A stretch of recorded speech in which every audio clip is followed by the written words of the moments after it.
Easy News, somos Latinoamérica, donde está la noticia. Allí estamos nosotros. Una nueva hora toca nuestra señal. Momento de revisar cuáles son los títulos más resaltantes y te los comparto en pantalla. Miremos. Tensión en Medio Oriente. Trump exigió la rendición de Irán.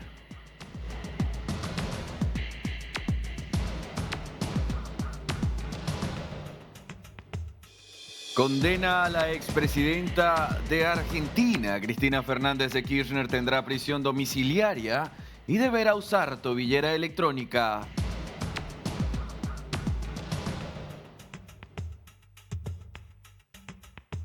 La salud de Miguel Uribe. El senador colombiano continúa en estado de máxima gravedad tras su operación de emergencia.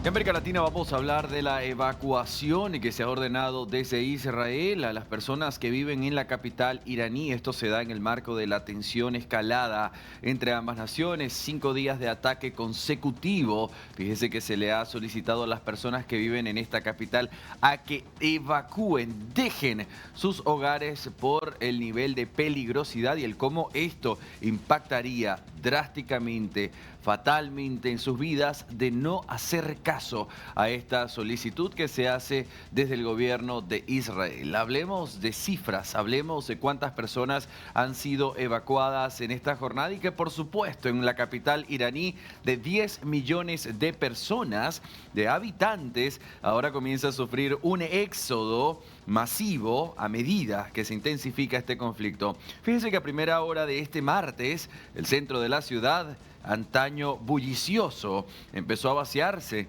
Esto con muchas tiendas cerradas, el gran bazar muy conocido allí es clausurado. Un espectáculo poco habitual desde el apogeo de la pandemia de COVID-19.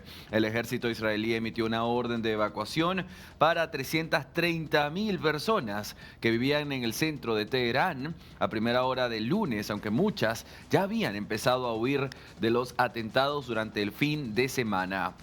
Se formaron, como es lógico pensarlo, atascos kilométricos en las carreteras de la salida de la ciudad, muchos de ellos en dirección a la región del Mar de Caspio. También se formaron largas colas en las gasolineras, mientras los residentes se apresuraban a conseguir combustible con un límite de 25 litros por coche. Más tarde, el lunes, el presidente de los Estados Unidos, Donald Trump, publicó un mensaje en la red social Truth Social en la que pide la evacuación inmediata de Teherán. Él estaba solicitando, ¿sí?, a todos los habitantes de la capital iraní a que dejaran sus hogares. Todo el mundo debería evacuar inmediatamente, es lo que dijo Donald Trump en su posteo. Y mientras tanto, los vuelos que traían evacuados de Israel han aterrizado en Eslovaquia y la República Checa, convirtiéndose en uno de los primeros países en repatriar a ciudadanos. Las autoridades eslovacas han confirmado la llegada del primer vuelo en la última hora. Son 73 pasajeros, entre ellos 25 turistas eslovacos.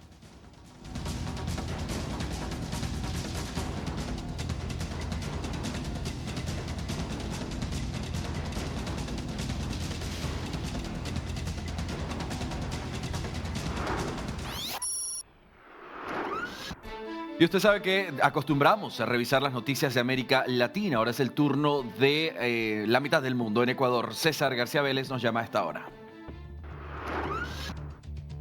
¿Qué tal, Andy? Muy buenas tardes a nuestra audiencia. Se ha confirmado el encuentro que sostendrá el presidente ecuatoriano Daniel Noboa con su par chino Xi Jinping. Esto se va a realizar el próximo 27 de junio en lo que sería una nueva gira internacional del presidente Daniel Noboa, primero visitando el gigante asiático.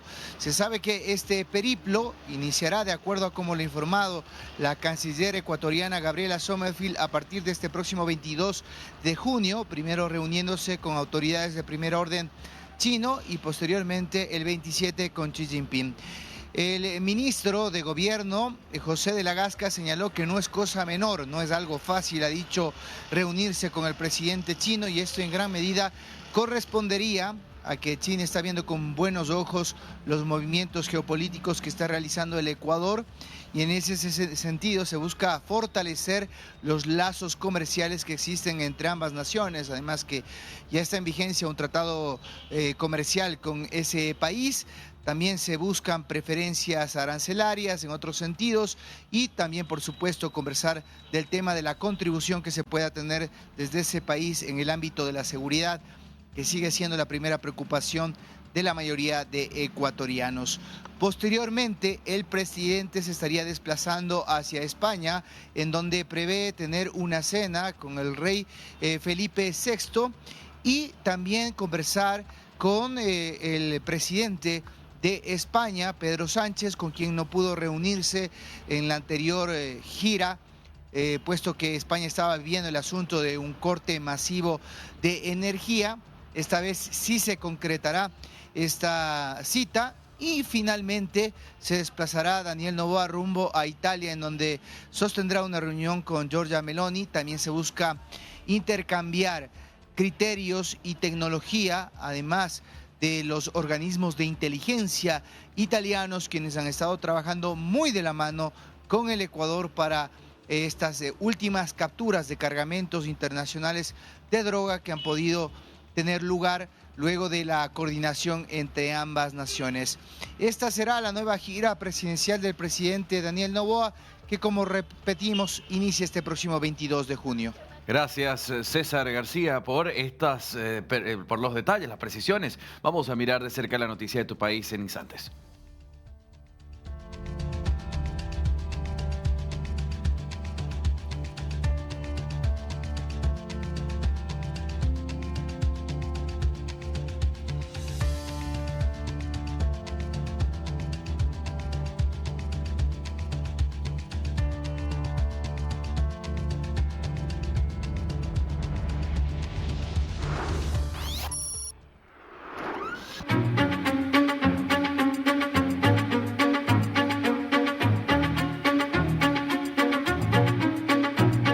Bien, y vamos a actualizar la situación de Cristina Fernández de Kirchner. Hoy la justicia argentina ha dispuesto una prisión domiciliaria. Esta era la solicitud que ella había hecho a través de su abogado y que estaba en stand-by porque no forma parte del marco legal, sino que depende de los jueces y el tribunal a cargo. Hoy se le ha dispuesto la prisión domiciliaria. Ella usará tobillera electrónica y tendrá limitadas las visitas. Fíjese que el Tribunal Oral Federal número 2 le ha otorgado el beneficio solicitado por la expresidenta, y además fue notificada de manera virtual, por lo que no deberá presentarse mañana a Comodoro Pi. Tuvo en cuenta su decisión el intento de homicidio que sufrió la exmandataria para sostener que debe mantener su propia custodia. Recordemos que ella dijo, o sea, se le considera, pues al ser una presidenta, la alta magistratura, tener secretos de Estado, por supuesto, por su trayectoria política,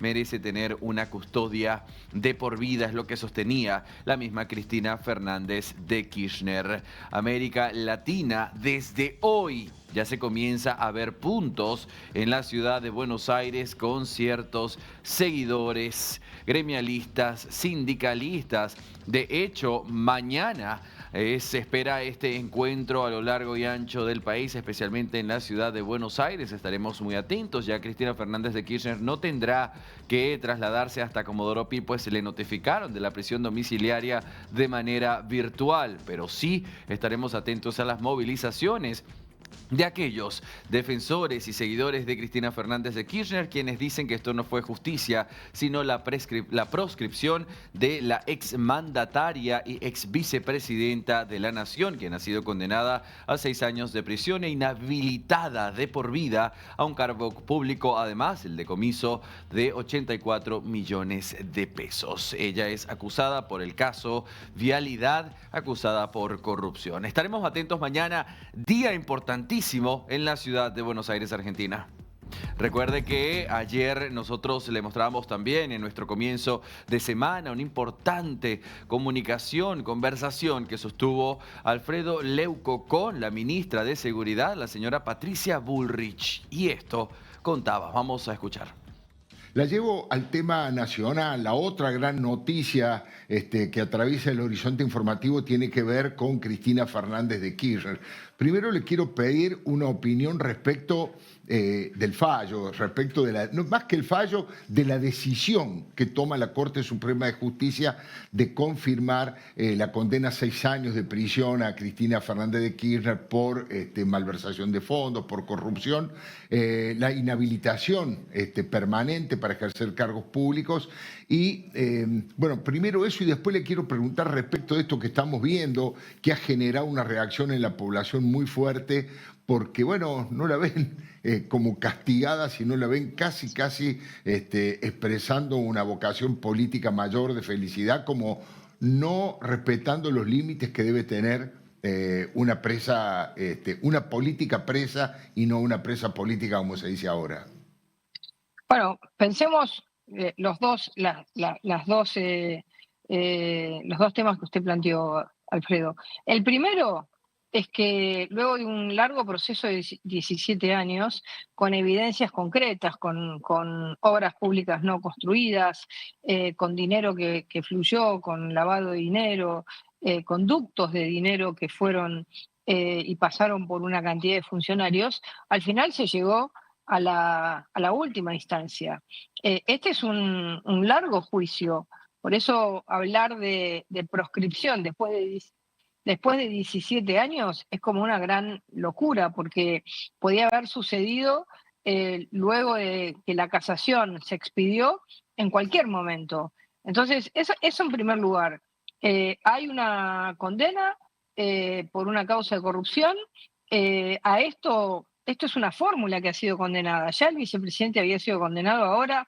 Es decir, es una matriz de corrupción que el kirchnerismo en la Argentina ejerció durante años. Y durante años ejerció la idea de que el gobierno podía realizar actos de corrupción porque era popular, o, entre comillas, o ellos se creían populares, no. Y que estaban dispuestos a pasar cualquier límite. El segundo punto del que me gustaría hablar es respecto a cómo está en este momento transitando Cristina Fernández de Kirchner esta condena.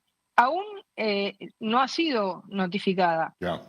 Esperemos un poco la notificación y entendamos que lo que estamos viviendo es algo que nosotros tenemos que ser muy conscientes que, y el pueblo argentino tiene que ser consciente que el gobierno no va a permitir. El gobierno no va a permitir una dictadura de la calle.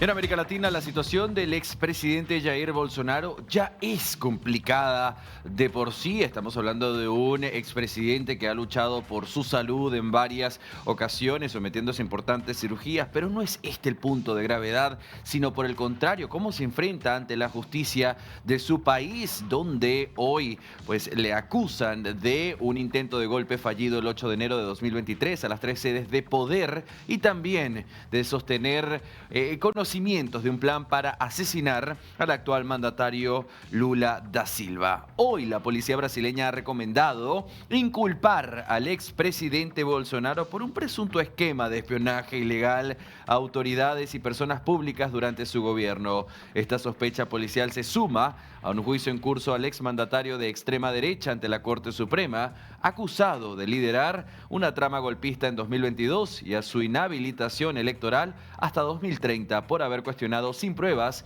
el sistema de votación. La policía cree que hay indicios suficientes para inculpar a Bolsonaro, a quien vemos en pantalla, en el caso conocido como ABIN Paralela, que investiga si la agencia brasileña de inteligencia ABIN fue utilizada para espiar objetivos definidos por el gobierno de Jair Bolsonaro. La Policía Federal ha concluido que su investigación sobre la existencia de una organización criminal que vigilaba ilegalmente a las autoridades públicas y producía noticias falsas, pues el informe final fue remitido al Supremo Tribunal Federal mientras el trámite sigue bajo reserva.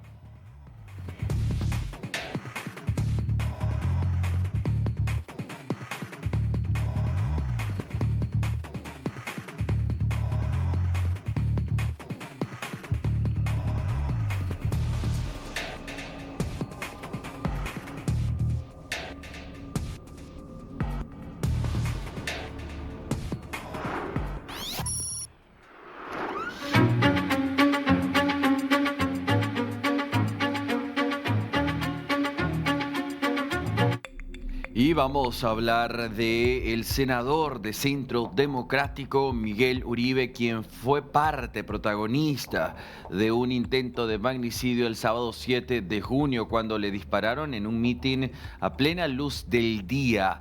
3 balas, 2 de estas se incrustaron en su cabeza y esto lo tiene hoy luchando por su vida, según un nuevo parte médico. El senador y precandidato presidencial se encuentra en un estado de gravedad, luchando por su vida, y hoy, de hecho, su misma esposa, quien ha estado muy atenta para responder a las incertidumbres y a las preguntas de los periodistas, hablaba sobre su estado de salud, donde ella pedía que siguieran orando por él, donde pedía que el amor, ¿sí?, por Miguel Uribe, pues era lo que lo iba a sanar. La esposa habló y le pidió a todos los presentes que no dejaran de orar, porque era el amor el que lo iba a sacar del estado crítico donde hoy está.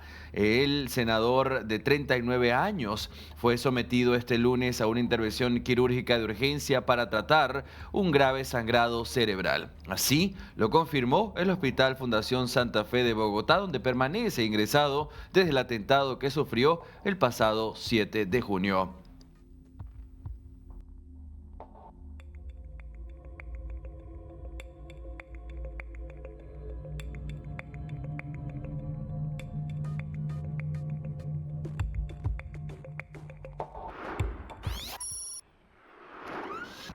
Te invito a que nos quedemos en el mismo escenario, es decir, Colombia, pero esta vez para hablar del presidente Gustavo Petro y su tan anhelada reforma laboral, su consulta popular, que esta ahora se retrasa. Sergio David González nos brinda todos los pormenores. Adelante.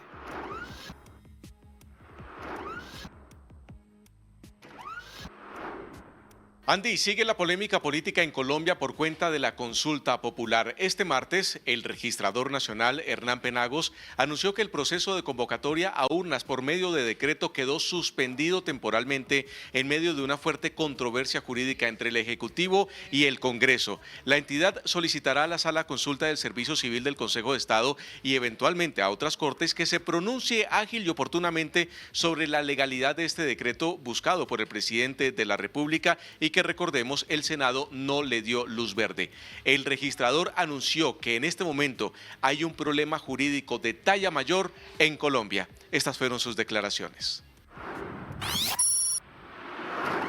Pronunciamiento de las demás entidades interesadas, si se quiere, y que también tiene que ver con esta circunstancia.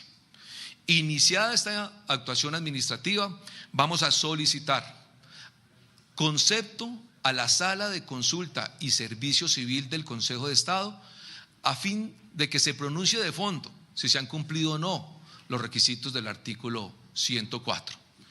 Esta solicitud de concepto vamos a enviarla también a la Agencia Nacional de Defensa Jurídica del Estado para que acompañe dicha solicitud y el Consejo de Estado en su sala de consulta pueda pronunciarse dándonos luces de si continuamos o no con el trámite. Andy, la decisión de la registraduría ha sido fuertemente criticada por el gobierno nacional. El ministro del Interior calificó la medida como inaceptable y el exembajador Armando Benedetti acusó a Penagos de no acatar el decreto presidencial. Sin embargo, el registrador fue enfático al afirmar que más allá del mecanismo específico, lo que está en juego es el orden institucional del país. Estas fueron las declaraciones de Armando Benedetti, el ministro del Interior, sobre esta situación de la registraduría. Si se queja en manos de las altas cortes el futuro de la consulta y que va a llevar solicitud de concepto a la sala de consulta frente al decreto de convocatoria de la consulta popular, si lo obliga o no a expedir el calendario electoral. Yo creería que él no está acatando el decreto es para convocar, él es un operador logístico, por así decirlo, él no tiene por qué estar haciendo una excepción constitucional de una excepción constitucional que hizo el gobierno. Luego creo que se está equivocando gravemente en eso.